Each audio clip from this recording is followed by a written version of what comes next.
welcome Caleb Gardner. Caleb Gardner. Caleb Gardner. Caleb Gardner. Are you ready? Let's get started.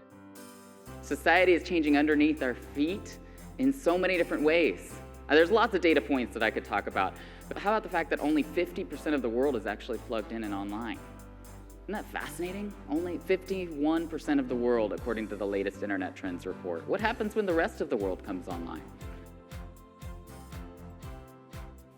Any kind of community, you have a normal kind of bell curve of people that are right with you and people who are kind of dissenting.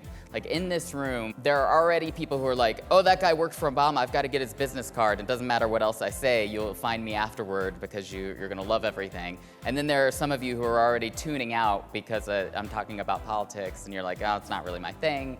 But a lot of you are kind of right there in the middle, right? Around that normative bell curve of, oh, this could be really interesting, or not really my thing, but I'm waiting to be convinced. That's what a normal community looks like.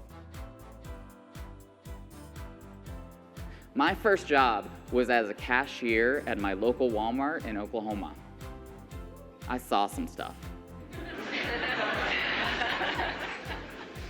We actually got to know some of our trolls. Glenn was one of them. We were like, oh, good old Glenn, you know. Always keeping us honest with your bald eagle avatar.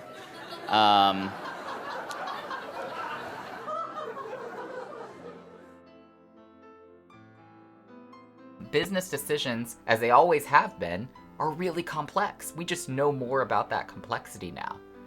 So if we are going to create a business environment that is less exploitative, that is more sustainable, we have to figure out how to change business for the better in a way that is sustainable as well. We have to learn how to help our businesses, big and small, change well.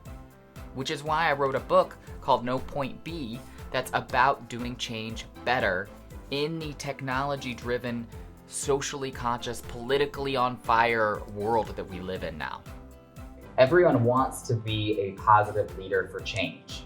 We as leaders just have to see our role as leaders to enable that, to help them see the power they have to make change and then let them do it.